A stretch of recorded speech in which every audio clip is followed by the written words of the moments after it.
The sun burns. The city is hotter than ever. It was time to move. The Muslim troops are ready to fight with the Jews. God, I can't be serious, can I? But how it started. Let's jump back to 7 years ago when Prophet Muhammad just moved from Mecca to Medina. At that time, there were Jews living there who collaborated with the pagans and helped them to fight against Islam. This was an obstacle to having a peaceful life between Muslims and Jews, and worse than that, a threat to the very existence of Islam. To prevent those scenarios, Prophet Muhammad made a contract between the people of Medina. According to this contract, Jews had to stop cooperating with pagans and respect their Muslim brothers, meaning religion should not separate them. And of course, Muslims had to respect the Jews and observe the laws. In simple words, both sides should respect each other's human rights regardless of their religion. In war, each group bears its own cost and both groups must confront anyone who opposes or disrespects the pact. 4 years passed. Some of the Jewish tribes stayed loyal to the contract, but others didn't, and even plotted against the newborn Islamic government. Naturally, according to the contract, the Prophet expelled them from Medina. Those Jews left Medina towards Khaybar. But why Khaybar? Khaybar is a region 160 kilometers from Medina. It is a fertile land where Jews lived and they had several forts in this region. Because of these, they had become fully skilled in agriculture, wealth accumulation, and preparation of weaponry and defensive strategies. Not to mention that their population reached almost 20,000 people, and among them lived strong and brave warriors. This is enough reason for the Jews of Medina to go there and join the residents of Khaybar. Congratulations, you discovered a good ending! Jews reunited with Jews and Muslims are living peacefully with the Jews who stayed loyal to the contract. Now each group has a place to stay without any problems. No. For several years, the Jews of Khaybar plotted to support pagans in fighting the Muslims, which resulted in the War of Ahzab in which the Muslims were victorious. But this did not stop the plots of the Jews of Khaybar. Many dangers threatened Islam from their side. They had money, weapons, and enough influence to put pagans or even powerful empires like Persians and Romans against Muslims. After a while, those threats were becoming reality. The Prophet could see that clearly and he needed to stop their plots before it's too late. And the best thing to do was to attack them first. So, he made a plan. He wanted no one to know where the Muslim troops were headed. He wanted to surprise the enemy. He moved the army towards a fake destination so that the enemy would not notice the real target of the attack. And when the army reached the vicinity of Khaybar, he suddenly changed its route and surrounded the fort at night, occupying sensitive points and roads. The next morning, farmers came out of the fort to go work on their fields, but holy staff of Moses, is that the Muslim army besieging the fort? The construction of the towers and the fortresses of Khaybar was such that its inhabitants had complete control over the exterior of the fortress, and could throw stones or other projectiles on the enemy to keep them away. At first, Prophet attempted to talk to them and guide them back to the right path of God that Prophet Moses taught us. Unfortunately, the Jews started throwing stones and didn't even try to listen. Now it's time for a quiz. What do you think will happen next? A. The army of Islam gives up and goes back home. B. The Muslims attack the fort. C. Muslims discover America. And D. The siege is carried out. You have 4 seconds to write your answer in the comments. And the answer is...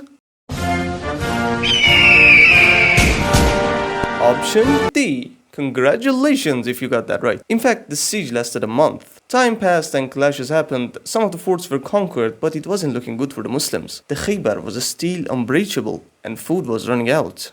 During this time, a black shepherd who tended the flocks of the Jews came to the Prophet and out of curiosity asked him to explain the truth of Islam to him. The Prophet enlightened him and in that very meeting he became a Muslim. Then he wanted to offer the sheep to the Muslims to eat because he decided to sever ties with the Jews. And in front of hundreds of hungry soldiers, the Prophet said bluntly, "In our religion, betrayal of trust is one of the greatest crimes.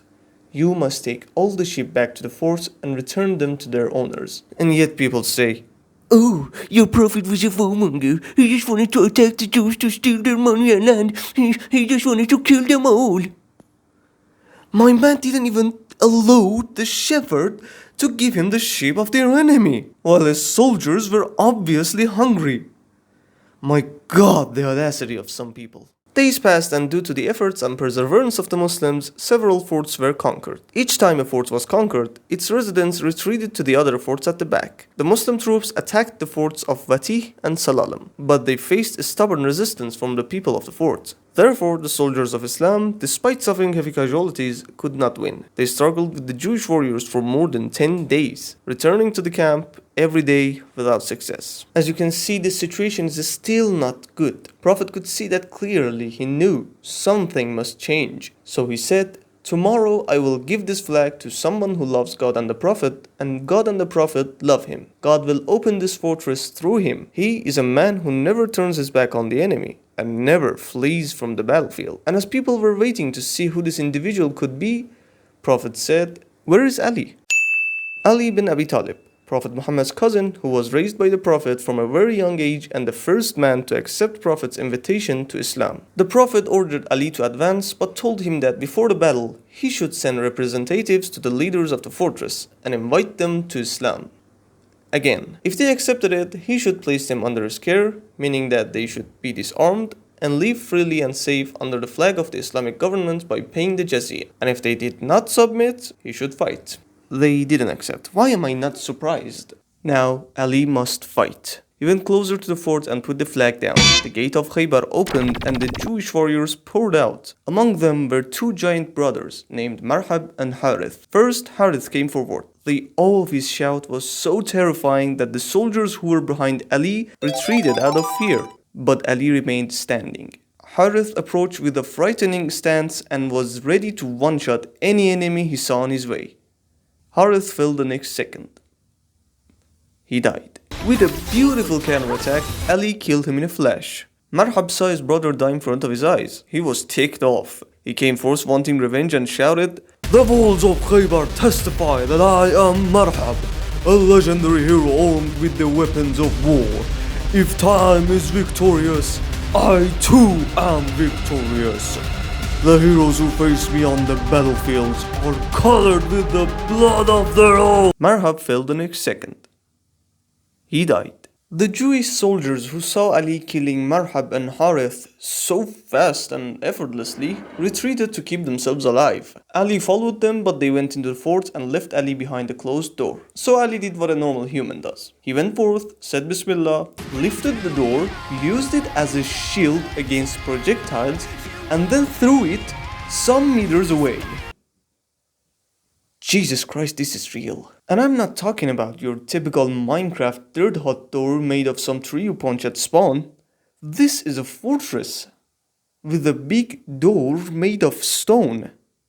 According to some narratives, after Ali did this, 8 men tried to lift the door together, but they couldn't.